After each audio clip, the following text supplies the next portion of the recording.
Hey, what's up, everyone? Dragon back again, here to tell you that you should be watching Summer of '84.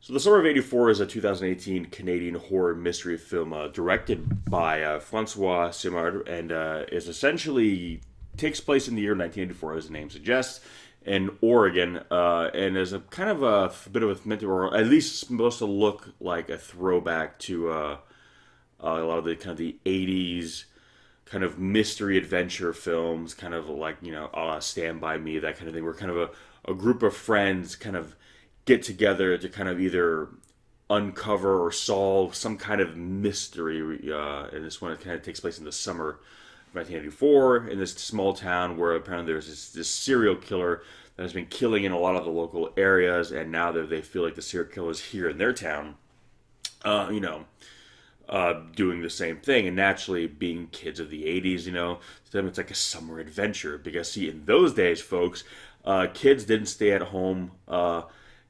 Online playing Overwatch or Call of Duty. They had to go outside and play, and if they wanted to interact with their friends, they had to literally interact with their friends. They couldn't just put on a headset, and play a video game. They had to actually go out and do stuff. So these kids get together and play what is called Manhunt, where you go out outside at night, and it's kind of like a really intense version of hide and go seek or tag, where you go hunt one of your friends down in the dark, and something we used to do when I was a kid too, which is a lot of fun.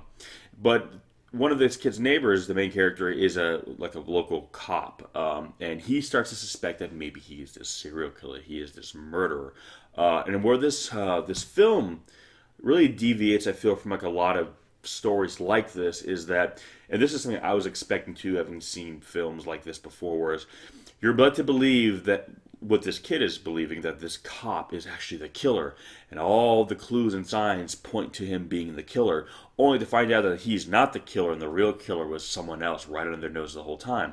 Well, this film subverts his expectation. It pretty much says that, yeah, no, he is the killer, and that's not a spoiler. The whole point of the story is not that, oh, is he or is he not? It's how do we prove it? How do we take this person who has this level of prestige and kind of a position in the community, being a police officer, and prove that he is in fact using that image, that kind of social outward appearance as a kind of a camouflage, as cover, as a lot of serial killers, do that. A lot of serial killers, blend in plain sight, which is why when I sometimes go into stores and sometimes people look at me or kind of keep a closer eye on me because I have long hair and a beard. I always like to joke, like, if I was a serial killer or I wanted to rob your store, I wouldn't look the way I do, because when I walk into a room I realize that everyone is looking at me, whereas a serial killer probably is someone someone you've seen. They look normal, they have a normal job, people probably like them, they're well respected, they can hide in plain sight because they're going to know no one's going to suspect them. And one of the taglines of this movie is that even serial killers live next door to somebody, meaning on the outside they look and act like normal people. They're predators. That's how but they're camouflage. Their camouflage is to get close to the prey, so no one suspects them, so they can essentially walk right up to them and get their prey. And essentially that's what this story is. They're basically saying, yeah, no, he is the serial killer. There's no mystery there. But how do we prove that? How do we, in 1984, without the use of cell phones and GPS and all the various forms of technology that we have today, how do you do that in 1984? How do a group of kids who essentially just kind of have their word, and how do they, do? Because again, you look at what they have to do in this story, and you think if this is happening now in 2018, how much easier this would be for them, and a lot of the things they have to do to prove that he is who he is. It'd be so much easier to do today, and the movie probably would have been about maybe 15 minutes long if this was done in 2018, unless the serial killer is some really tech-savvy person, and even then. Now, one of the things the big takeaway from this film, on the surface, while it very much has that '80s feel of being kind of like a group of friends who get together to kind of uncover a mystery or solve some kind of problem in the town, a lot of times what the '80s did, it kind of painted a very kind of rosy picture of kind of like everyday life. And again, one of the reasons we all look back on the '80s so fondly, even people who weren't around then, but '80s culture right now is very, very popular. It's kind of like now it's very much in vogue right now. All things '80s. And then you look at like the decade that followed the '90s. The '90s kind of has this reputation or kind of this vibe of being very kind of grungy, down and dirty, very melancholy. Everyone seems kind of more depressed in the '90s, and it almost kind of makes you feel that from 1980 to 1989, everybody was just having fun and going on great adventures. Then 1990 hit, and suddenly everyone got really, really depressed and started wearing a lot of flannel. But what it actually was that in the '90s, it kind of showed more or less the reality of people's lives, whereas in the '80s painted a more rosy picture. Because in this story, they were seeing that a lot of these kids, they're coming from problematic families. Like one of them, their mother, she works all the time and she's kind of depressed and sad from her job. One of them comes from a broken home where their parents are fighting all the time. One of the girls in the story, they basically find that their parents are getting divorced, and that's a big deal. Everyone's like, wow, I would have never thought they had those kinds of problems. Cut to the '90s, and every story, every kid's parents are divorced. Everyone comes from a broken home. Everyone's got problems, and and it wasn't because suddenly in the '90s everyone just said, hey, I don't love you anymore, I want a divorce. It was because in the '80s, you still had that kind of painted image of like the perfect American family. And then, yes, I'm referring to the United States. Whereas even though these problems existed, it was not something that people wanted to shine a light on. It was considered very shameful. So the pop culture image of life in the '80s was always like, you had your kids, you had your parents. Yes, there were adventures and fun and mystery and intrigue, but the status quo was intact. You still came from a put together home. When in actuality, people were getting divorces, people were arguing, people were depressed, people had alcoholic parents. This was not something that didn't exist. It was something that was just kind of no one looked at. Everyone looked the other way and pretended. And what this movie kind of shows you is that the reason why they latched on to this this notion of the serial killer living in their neighborhood was because it seemed like a fun summer adventure, something to do in the summer. When you realize that for a lot of them, these other kids in this group, they just kind of wanted to get out of the house.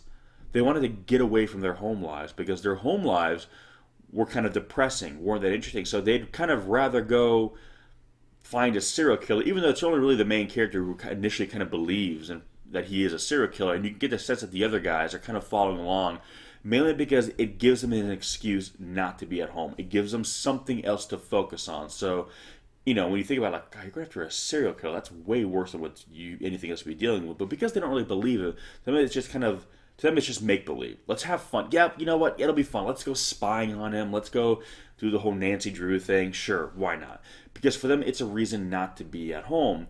And it makes you wonder, like, when you see all like these '80s stories of these kids going on these adventures, usually they'll kind of focus on maybe one or two of them at home, and the rest of them are kind of like the side characters, the supporting characters. You don't really see their home life. And that kind of makes you wonder, maybe that's one reason why, these kids are all going off and trying to have these adventures, is because they're escaping something. They're running away from something. And then they kind of find out that, okay, you're going after a serial killer. Well, if this was more of like a fun adventure movie, there would be kind of a nice tight resolution to this film, and the serial killer would kind of be played up as more of like a movie villain. Whereas in this film, he is portrayed as very much what he is, a serial killer, a child serial killer. And this movie basically subverts a lot of expectation. It has the look, the feel initially of like kind of these '80s, again, kid adventure movies. Very much more adult, but still like, let's go on an adventure and solve a mystery. And then you kind of realize that what this movie is doing is showing you what this would have actually been like if it actually happened. Not the glorified version that we see in a lot of these old movies, but in 1984, if a group of kids actually did this, what would it actually be like, and what would be the real motivations for like? And you come to basically see what we now know to be common. Kids are trying to get away from a bad situation at home. Kids are usually running from something, and then when you try to run to something that's actually worse, it doesn't turn into a fun, Saturday morning cartoon romp. You're dealing with something really bad. So why are these kids always in the clubhouse? Why are these kids always, scheming and plotting and trying to get together and do things? Well, it's because they don't want to be at home. What happens when they go after a serial killer? They don't, just thwart the serial killer. What happens? Well, they find themselves dealing with a serial killer. A serial killer is not a Saturday morning cartoon. He's not Dr. Claw from Inspector Gadget. He's someone that kills people. That's the real world. So what this film does is actually it kind of takes a lot of our nostalgia for the 80s and essentially gives you the realistic spin on it, because you can, watching this film, you can clearly see what your kind of more cliche 80s version of this film would have looked like. And I'm not dogging on 80s film. Again, it very much feels like that when you watch the trailer.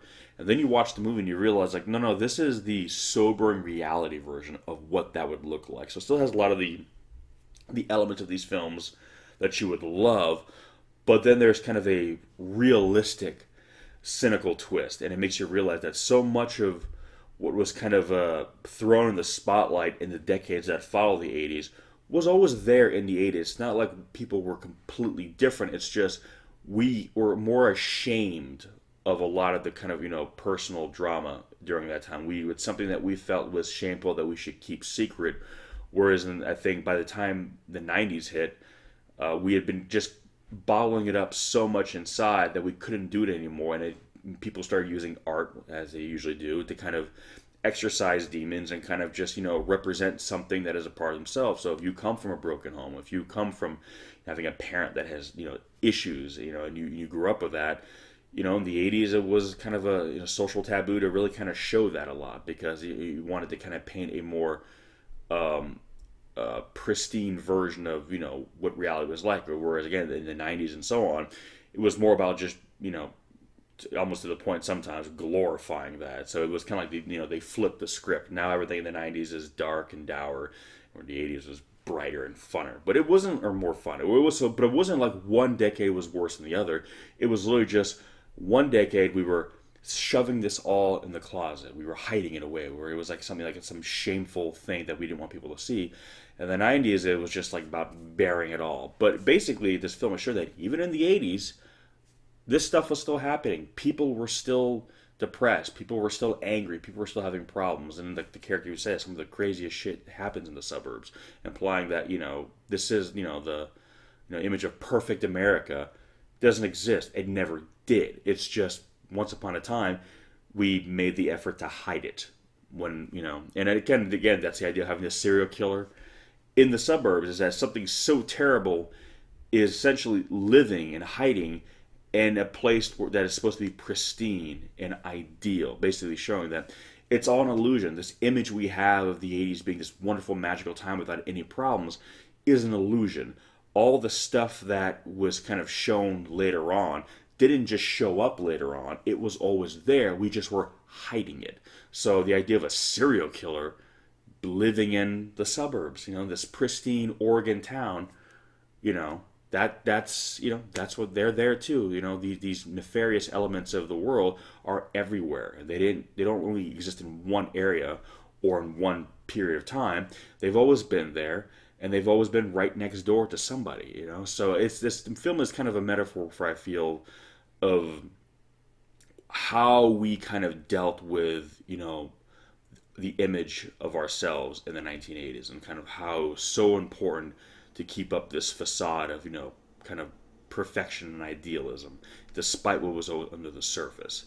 So as much as I love the 80s, and I do, it's my favorite decade, one thing that I feel like the decades that followed did better than the 80s was that they stopped trying to always hide the ugliness of life, and stopped always trying to promote this idealism, even though it's later on they kind of did it more or less to the extreme, where they made it almost look like there's no joy in the world. The 90s, everything's gray. But yeah, so the summer of '84, it is very much a throwback to a lot of those kind of young adventure films from the 80s, and if you're a fan of those, you're going to like this movie. But it's definitely going to have a more sobering feel to it. It's going to play up on your nostalgia, but at the same time, it's going to kind of acknowledge, the elephant in the room, which was all the problems that we acknowledged after the 1980s existed in the 1980s. And now that the 80s are kind of behind us and getting further behind us, we can now kind of look back on them with more